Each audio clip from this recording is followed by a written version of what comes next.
Morning everybody. Good morning না, actually good afternoon.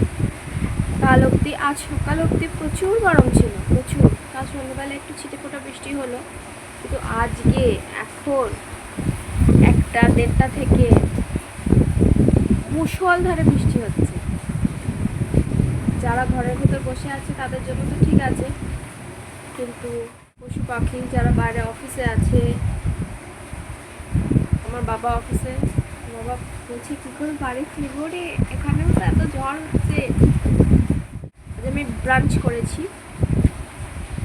Bread, ডিম সিদ্ধ, প্রচণ্ড ঝড় হচ্ছে। আর এরপরে lunch kind of mango lassi, এই গরমের ফার্স্ট ম্যাঙ্গো লাসি।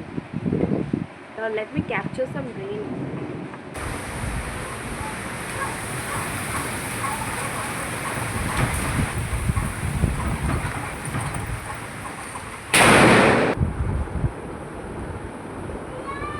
ফ্রিজ, জানলা দরজা, বাথরুমের দরজা সব বন্ধ করলাম। দরজাটা কাঁচের, যদি ভেঙে যায়।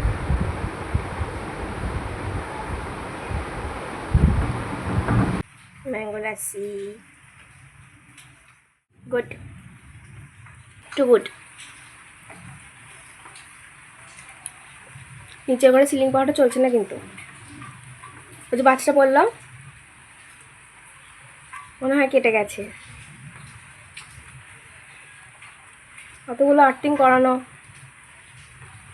ও জানি না, একে ওপরেই থাকতে হবে, কি আর করা যাবে। বৃষ্টি নেই বৃষ্টি নেই বৃষ্টি নেই করে এমন বৃষ্টি ঢাললো আর বলার নয়, কখন থামে। বাকি সব ঘরে পাখা, লাইট সব কিছু চলছে, নিচের ঘরটারই চলছে না। আমি বন্ধ করে এসেছিলাম, তাই উপরেই থাকতে হবে। Good afternoon. আমার অ্যাকচুয়ালি এটা বলে ভিডিওটা স্টার্ট করা উচিত ছিল, তুমি গুড মর্নিং বলে ভিডিওটা আমি জানি না কেন স্টার্ট করেছি। এখন বলে দিচ্ছি গুড আফটারনুন, গুড ইভিনিং। এখন বাজে 8টা, আমার সন্ধ্যেবেলা টিফিন ডান। চাল ভাজাটা ঢেলে রাখলাম। এই চাল ভাজাটা মা দিদার বাড়িতে খুব খাওয়া হতো, খুব, মানে আমার এটা খাওয়া দিদার বাড়ি থেকেই মোটামুটি। কিন্তু আমাদের এখানে এই চাল ভাজাটা খুব একটা পাওয়া যায় না, হয়তো অনেক খোঁজার পরে পাওয়া যায়। অনেক বছর পরে এটা ব্লিঙ্কিটা দেখলাম। অ্যাকচুয়ালি কী হয়, সাপোজ আমি ব্লিঙ্কিট থেকে এটা তেল কিনলাম, সেটা 170-180 টাকা দাম। তো 200 টাকার উপরে না হলে ডেলিভারি চার্জ, চার্জ অনেক কিছু চাপায়। সেই কারণে এখন 30-40 টাকার কিছু একটা জিনিস খোঁজো, 30 টাকার এখন কী খুঁজবো করতে করতে আমি 1-2 জিনিস এক্সপেরিমেন্টাল টাইপের কিনে নিই। মধ্যে একটা হচ্ছে কিষানের চাটনিটা, এটা আজকে খোলা হলো, সিঙ্গাড়া দিয়ে খেলাম, ভালো লাগছে খেতে। একটু টকটা বেশি, আমি ভেবেছিলাম মিষ্টির ভাবটা বেশি, ওই জন্য কিনেছিলাম পাপড়ি চাট বানাবো বলে, কিন্তু দেখলাম টক ভাবটা বেশি, কিন্তু অসুবিধা কিছু হচ্ছে না, কিন্তু ভালোই লাগছে। সিঙ্গাড়া দিয়ে তো খেতে ভালোই লাগলো। তো এরকম এক্সপেরিমেন্টাল আমি না একটা কিছু করে কিনে, সেরকমই চাল ভাজাটা আমি দেখতে পেলাম। চাল ভাজাটা আমি কিনেছিলাম, এবার চাল ভাজাটা মানে 1 সপ্তাহ মনে হয় শেষ বটলটা। এবার তারপরে তো বটল কিনে লাভ নেই, ওই জন্য রিফিল প্যাক কিনেছি 200, হ্যাঁ। আর এই যেটা বটল রয়েছে ওটা 100, তো হাফটা ঢেলে রাখলাম, ওটাও শেষ হয়ে যাবে কিছুদিনের মধ্যে। একটু পড়াশোনা করছিলাম, একটু ড্রয়িংও করতে হবে, কারণ মঙ্গলবার আমার টিচার আসবে।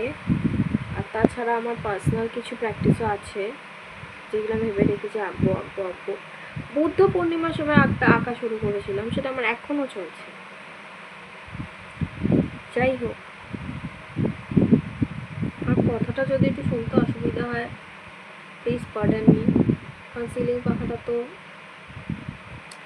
বাবা দেখে বললো জলে নেই, কোনো কারণে স্টাক হয়ে গেছে, ওই জন্য চালালে একটা আওয়াজ হচ্ছে, ঘুরছে না, কিন্তু জ্বললে ওরকম হয় না। সেই কারণে অন্য একটা পাখা চলছে, এটার আওয়াজটা আসতে পারে। যাই হোক, আর আফটার ডিনার আমার ভাইয়ের সাথে আমি গেমটা খেলছিলাম। এটা আমরা মাঝে মধ্যেই ডিনারের পর খেলে থাকি। গুড মর্নিং এভরিওয়ান, আজ নতুন ডে। আমার কালকের ব্লগটা আজকে আমি কন্টিনিউ করছি অ্যাজ ইউজুয়াল।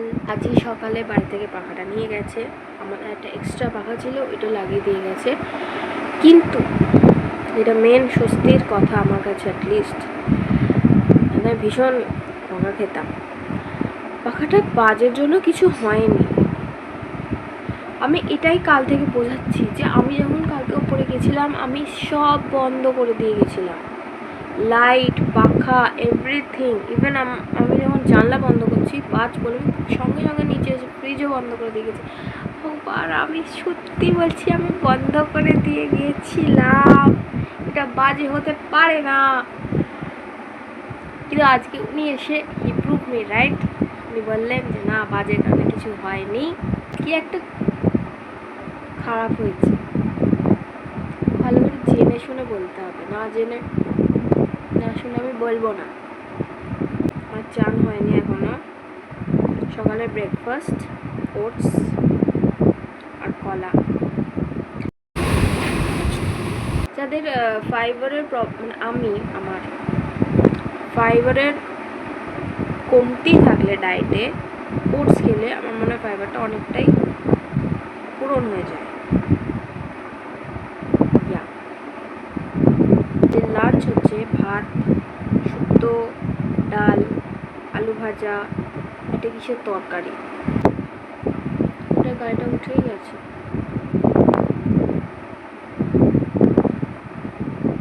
সকালে যে বললাম একটা কিসের তরকারি, ওটা অ্যাকচুয়ালি আমার খুব প্রিয় ছানার ডালনা। আমাদের এখানে দেশপ্রিয় সুইটসে খুব ভালো ছানার বড়া পাওয়া যায়, তো এগুলো রেডিমেড কিনেই এই ঝোল। Hello, good morning everyone. আজকে ডে 3, মে 31। আমি কালকে আর পরশুর ব্লগটা আজকেও কন্টিনিউ করছি। গুড মর্নিং বলাই যায়, কারণ এখনও 12টা বাজতে অনেক দেরি। আমার সকালে breakfast done. I will try to put the pictures somewhere here. Video করা হয়নি অ্যাজ ইউজুয়াল। ব্রেকফাস্ট হচ্ছে egg roll, but healthy egg roll. 2টো রুটি, ডিম, আটা রুটি অ্যান্ড ভেজিস। আজকে চিকেন আমি রাত্রে বানাবো, হয়তো মেবি। যদি বানাই আমি অবশ্যই রেকর্ড করব। আর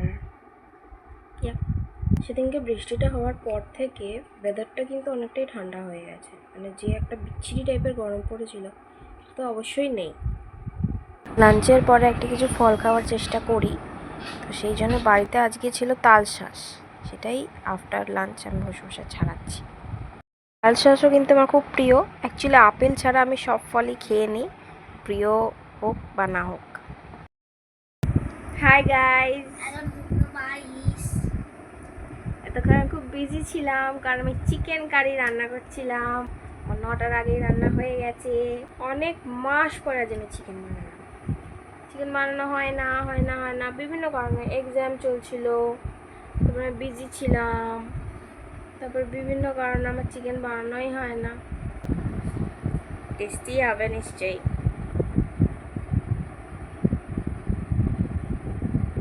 এটাই হচ্ছে আমার বানানো চিকেন কারি উইদাউট কাশ্মীরি মির্চ।